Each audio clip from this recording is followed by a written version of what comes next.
today, I come to you because I know many of you don't know that I come from Murang'a County, Kiharu constituency. And today, this morning, I come with grief because at home in Kiharu, there is an emergency.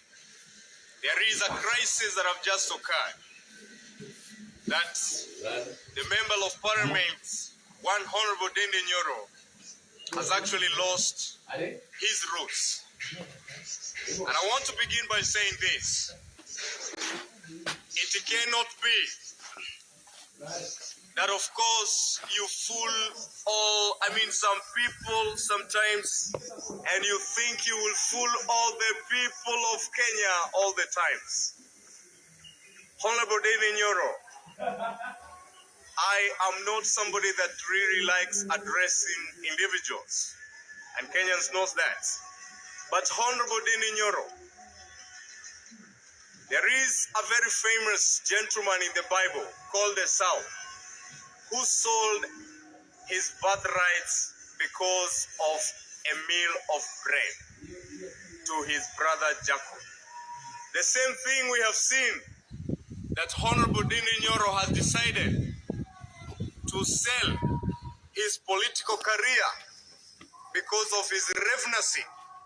However, Mr. Ndindi, you cannot speak and think and purport that whatever you speak or you say in terms of your political direction since yesterday, that is the stand of the people of Kiharu.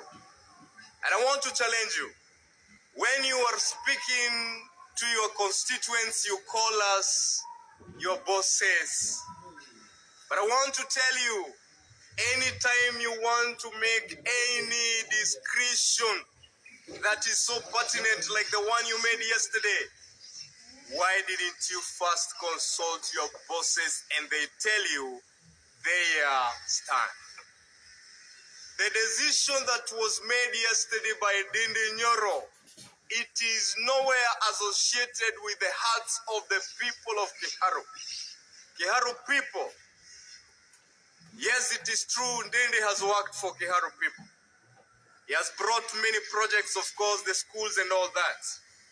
But I want today to disclose and to let Kenyans know that this has been a game since he got to the office on his second term. This was known right even before the deputy president, the former, was actually chased out of office. If you remember, fellow Kenyans, Honorable Ndindi, the time he came to the national limit, before there was fallout between him and the administration, he would go around the country with expensive choppers, going around, and people were like, this man, he seems to have a good political future. This is a president in the making. What we didn't know is that whatever transpired yesterday began then.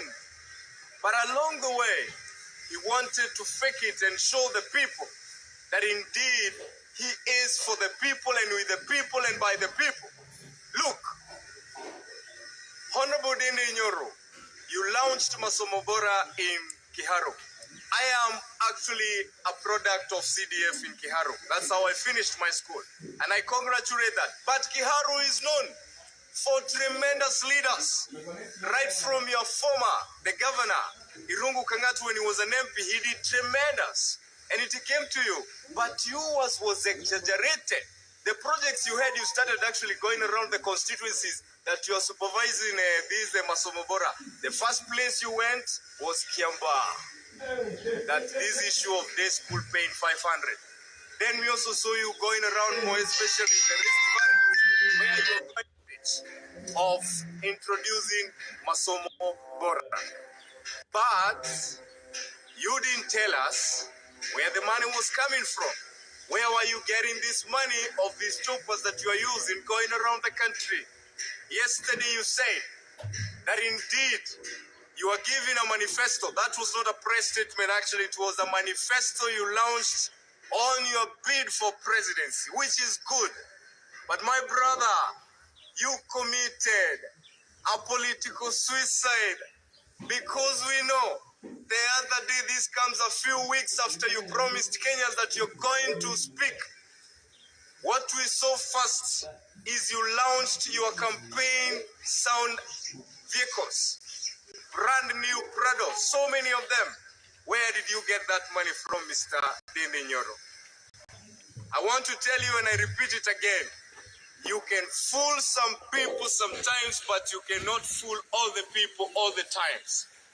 And Mr. Ndindi, if it is true you are for the people, let me remind you, 2024, we the young people of this nation, it was a despicable moment when we went through trauma, through agony, and through killings.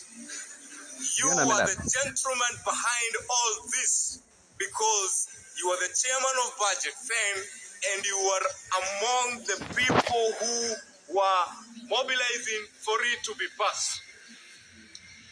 The same you, during the impeachment of the former deputy president, is it not you who actually absconded to attend to that parliamentary process intentionally because you saw this, you knew this was a play.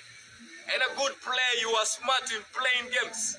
The same you this year, last year, 2026 actually, the finance bill, you didn't show up.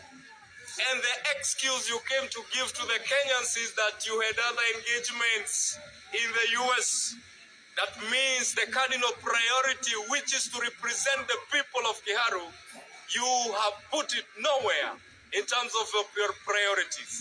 And therefore, Mr. Ndindi, we knew this, that the party you launched yesterday is just but a crafty mean of supporting the current administration, but at the same time you come and fool Kenyans how smart you are in terms of how you got the best solution for Kenya to provide employment to the youth. And I want to tell you, Mr. Ndindi Nyoro, look at us, the young people. When we speak of the agony caused by unemployment, we mean it. We have gone to schools as young people. We have done degrees.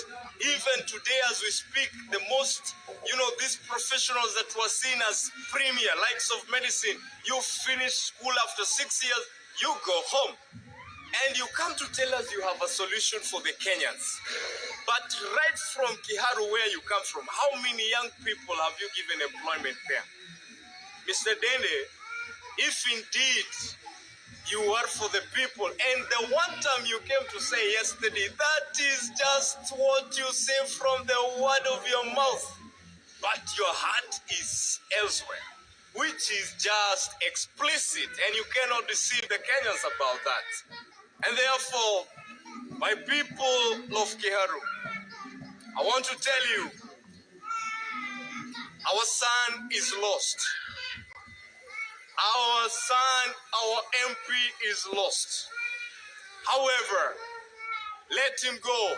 Kiharu has never had a shortage of good leaders.